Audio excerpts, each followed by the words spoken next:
A biblical perspective on life, culture and current events. This is 2020 on Vision.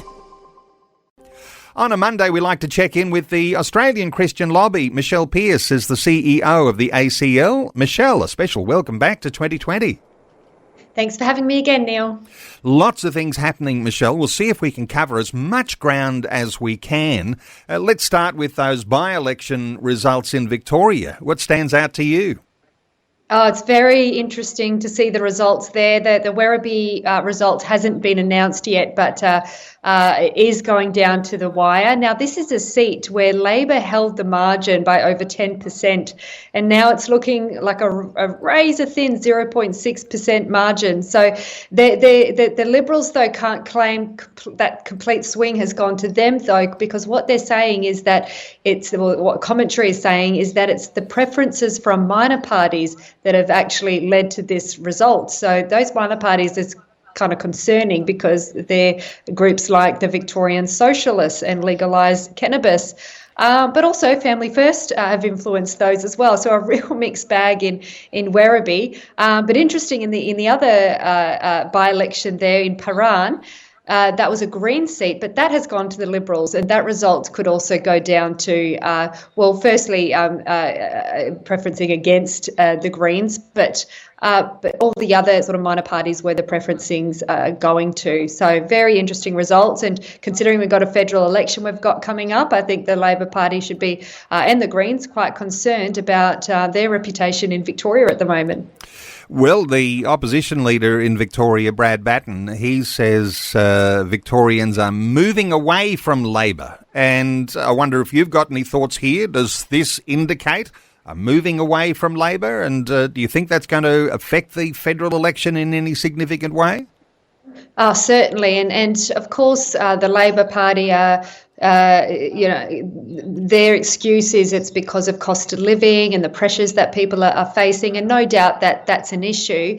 But what's being ignored is that they're pushing a radical agenda that's becoming more and more aggressive in the different pieces of legislation they're putting forward, and Jacinta Allen's alignment with the LGBTQ activists.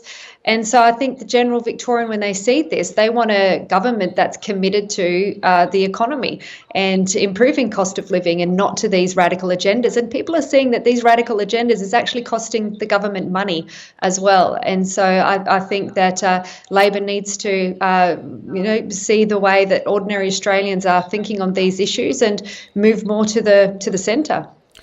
Michelle, there's a number of hate crimes bills. Let's talk about the one federally for a few moments. The federal government's agreed to implement mandatory minimum jail sentences for terror crimes and the display of hate symbols, I guess all around the anti-Semitic attacks we've been seeing. What is your thought on what they're doing with hate crimes bills federally? Yeah, well, of course, it's in response to, and rightly so, the rising anti-Semitism we're seeing in the community. So understand the need for them to look at tougher penalties, or perhaps widening the scope to capture anti-Semitism. Though what we're seeing with the hate crimes bill and many other pieces of legislation around the country that are also stating to deal with anti-Semitism is they widened the scope and lower the threshold, leading to innocent things that people of faith could say, or people that are against the prevailing ideologies on gender and so forth, say things, about things that they're rightly concerned about, being caught within the definitions that these bills are including. So within the hate crimes bill, they're doing things like changing the word intention, so intention to urge violence against a group, to reckless as to whether, and adding to religion, sex and sexual orientation and gender identity within the legislation as well. And within the definition of violence and harm, it could be interpreted to be psychological harm. So if you capture all of these things together, then if somebody says something that's reckless, that could lead to psychological harm, this could lead to a criminal penalty. So before, the law, stopped at that civil level, so it would end up in like a complaints process or before the civil and administrative tribunal. But this is actually increasing the penalty to criminal liability. So, when we think of people like Lyle Shelton, who has been dragged before the Queensland Civil and Administrative Tribunal for saying that drag queens are bad role models for children, when you increase this to criminal penalty, if he said something that was accused of causing psychological harm and he was reckless as to whether this could actually lead to psychological harm, that could land somebody like Lyle in prison. So these are really dangerous laws. And our pressure to the government is, if anti-Semitism is the problem, then keep it about anti-Semitism, not increasing all of the protected attributes. Yes, there's always something on the side that you've got to be concerned about, and things that can sound good on the surface often have a deeper impact, and, the possibility that there could be some backfire there, the effect on Christians at a later time, that would be concerning for all those sorts of things around free speech and your ability to be able to speak up when you need to. And, of course, that's the federal hate crimes bill. New South Wales is looking at their own hate crimes bill as well. Is it something similar to what's happening federally, do you think? It is. It's happening all around the nation, and Premier Chris Minns has a good track record of unequivocally condemning anti-Semitism. So you can understand why the government wants to do more to address it. But again, this bill is increasing the protected attributes to LGBTQ in that as well. So a lot of care needs to be taken to ensure that by including these attributes, that people saying innocent things about transgender ideology or the way that it's affecting safe spaces for women or the way it's harming children isn't captured within this sort of legislation.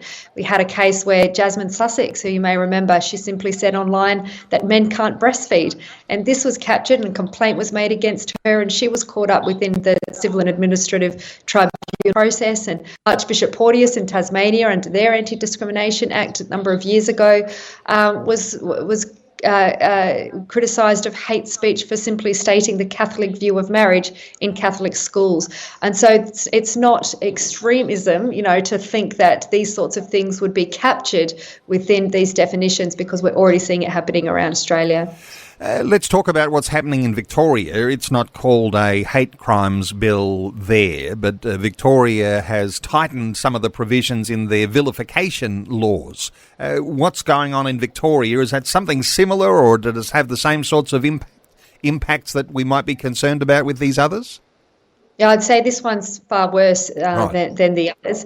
They're increasing the definition of gender identity to include drag queens. So that's specifically targeting people like Lyle Shelton and others who do speak out against the way that drag queens are affecting children in things like drag queen story time, and putting sexualized men dressed in women's lingerie and having them read story time to children. Now, the everyday ordinary Australian has serious concerns about this sorts of behaviour and should rightly be able to speak out against it. But for this to be captured within a definition that then interprets that behaviour as hateful, as vilifying, would not only have a chilling effect, but for those who do speak out, land them in serious trouble. And that's a limit on freedom of expression, freedom of speech, and no government should be overstepping in that regard. It seems to be some of these Labor states are doubling down on all of these issues around, boys, girls, and all of the provisions in there that increase the attention on sex and gender and those sorts of things. Something happening, though, in the Northern Territory seems to be a little bit the opposite. The removal of pride flags at the Northern Territory hospitals. What's your view here? Yes, so just a couple of weeks ago, the Northern Territory Health Minister did order the pride flags to be taken down off the Darwin and Palmerston hospitals. And because the reason he gave was because they're not compliant with the government protocols, which only allow for the Australian flag and the Northern Territory and Aboriginal flag to be displayed. So great move by the Health Minister, Stephen Edgington. But what we see here is a Health Minister moving to place protocol above politics. And he stood up to the politics of the LGBTQ movement to say, well, that's not actually protocol. These pride flags have no place on a hospital. The media have accused ACL as being behind this in making a complaint to the Chief Minister, but we didn't do such a thing. Perhaps we should have, but we didn't. We didn't put in a complaint there. But we do applaud that decision because as you know, that for too long it's been ideological agendas that are putting kids at risk in hospitals, in medical settings, being pushed onto puberty blockers and encouraged to change their gender. So by removing the pride flag, we hope it's just the beginning of the Northern Territory reversing the damage that's being done to children within these hospitals. And, of course, there's been sweeping changes in the United States. Donald Trump just hasn't stood still so far as some of these things that have been a threat to women and children and parents in all of the sorts of things that are going on so far as rights go. Senator Claire Chandler, she's made some comments over single-sex sports, and it's been one of those long-time conversations we've been having about women and sport. What's the latest around Claire Chandler and the sorts of comments she's been making? It's fantastic to see somebody like Senator Claire Chandler, who's long been an advocate of the protection of women's spaces and against transgender women or men who think they're women playing in women's sports. So she's recently been promoted to the Shadow Cabinet, and she's over government services, the digital economy, science and arts. So she says that if the coalition wins government, that they will review the allocation of funding to artists who express anti-Semitic views. And she says that the arts sector, has unfairly earned a bad reputation for being too left-wing, and she cites a lot of evidence of the arts sector being broadly conservative as well. And so because she's in the arts herself, she's a classically trained singer. But as I said, she's long been an advocate for women's rights in the areas of creating safe spaces for women and ensuring that the reality of biological sex is respected. And she said that even though she's been promoted to this position, she'll continue to advocate for the protection of women's spaces. So really good signs coming from the coalition in promoting people that have these sorts of views, but also aren't going to compromise their views even when they hold such positions. I suppose because sometimes we do see when politicians are promoted, they kind of soften their positions on certain things, but Senator Claire Chandler certainly isn't going to be doing that. And I note too, the Australian Christian Lobby, you've been sharpening your game around all these changes that are happening internationally, and it seems to be the climate is changing around these sorts of issues. ACL has an application to intervene in the Tickle versus Giggle case. Some listeners will remember that really controversial case, Tickle versus Giggle, capturing imaginations with the name of it, but it was a lost cause for what we might have thought. What are your thoughts here, getting involved and intervening in the Tickle versus Giggle case? Yeah, so for listeners who aren't aware, the Tickle versus Giggle case was when a man who thinks he's a woman tried to access a women's-only app. He was refused, and then he launched a discrimination case against the owner of the app, Sal Grover, and he won the case. And then so Sal Grover has to pay his damages. And so the case has been appealed, and now ACL is applying to intervene in the case. And our justification for intervening is that there are many religious groups and religious charities that need to maintain their ability to hold single-sex activities. That could be Bible studies, or that could be a women's shelter, refuge, or charitable services that need to protect their ability to hold those single-sex spaces. And a precedent case such as the Tickle versus Giggle case could actually compromise this ability, because any time that we refuse entry to a man who thinks they're a woman to keep the women's space safe, could actually be done for discrimination.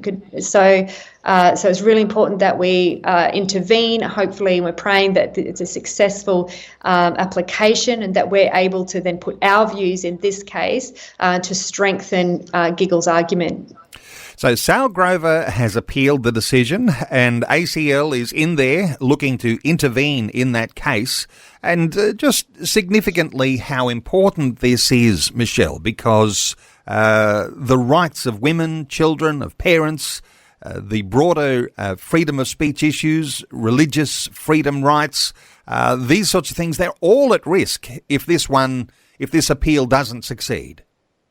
And that's right. And if this appeal doesn't succeed, there's a chance it might not succeed. We hope that it'll end up in the High Court, and we hope they'll end up looking at the legislation and how this is a gaping hole in the legislation for the protection of groups that need to retain their ability to hold single-sex activities. And praying that this would actually lead to the government actually stating a biological definition of male and female within the Sex Discrimination Act. So that's the ultimate aim. Currently, it's a hole within the Sex Discrimination Act, which Mark Dreyfus, the current Attorney General, actually influenced in 2013 with removing the biological definition. And so that's where all this has begun to become undone. And so through our intervention in this case, if it goes to the High Court, or if we end up losing, then that's actually a good case to push for changes in the SDA. And if we win, then that'll protect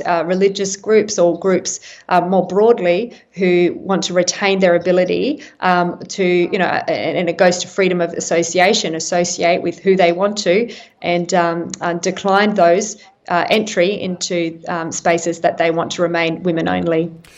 We mentioned those sweeping changes that are really gripping the whole world with what Donald Trump has done, the signature on the bottom of an executive order around diversity, equity and inclusion, or DEI as it's called, that just is so pervasive into every area of life. The military too. I noted that Andrew Hasties made some comments in response to the Labor government's spending on DEI around officers in the military. Have you got any update or thoughts here? Yeah, and I think broadly the Australian public are becoming very suspicious of diversity, equity and inclusion spending and the push for it within workplaces, and the way this is compromising efficiency and people being promoted or positioned because of merit rather than just fulfilling a quota. So Andrew Hastie has some brilliant comments in an article this week. He said that the military was not a test tube for social engineers and that the department should focus on core roles. And when you think about it, defence should be where national security is the priority, rather than trying to fill a quota based on the DEI mandate.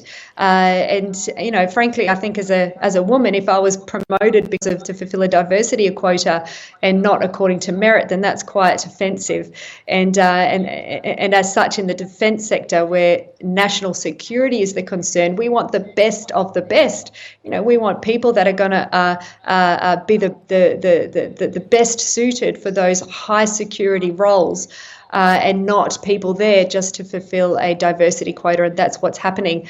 Senator Antic also had comments in there. He's been long time been an advocate pushing against the DEI agenda. And he said that the person who gets a job in any organisation, like I just said, should be the best person, regardless of their gender, sexuality or ethnicity. And again, as I said about Senator Claire Chandler, it's really good to see members of the coalition speaking out more boldly against these sorts of agendas we see operating through the government and through the public service. And Michelle, a federal election is on its way, no doubt, no date announced yet, but it won't be long. And is this issue, do you think, heating up as something that's going to draw a real wedge between two sides, a Labor government and a coalition making a challenge here?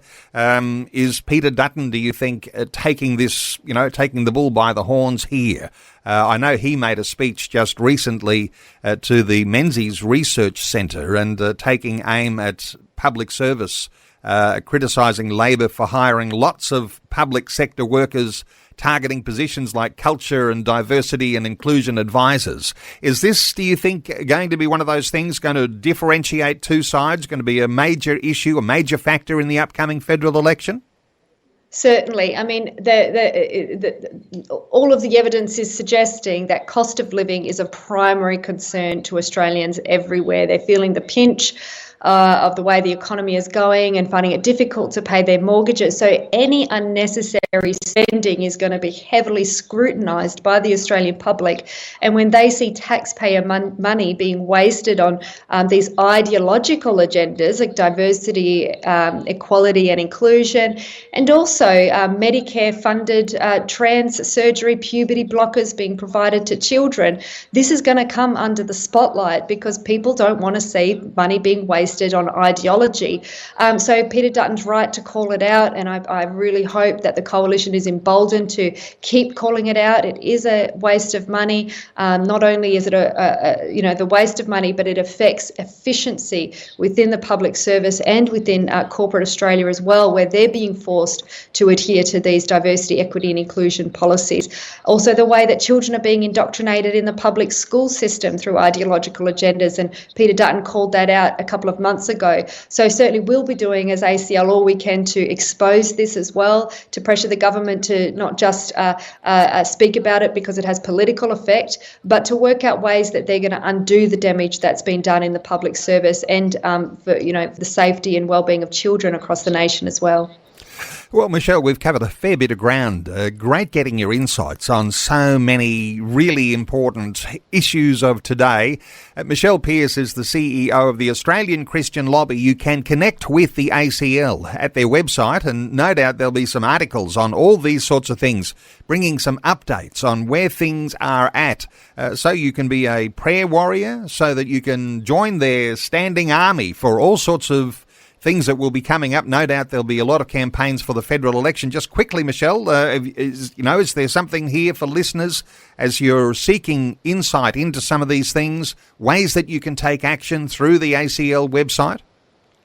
I just encourage everybody in the lead up to the election, please sign up to receive our newsletter.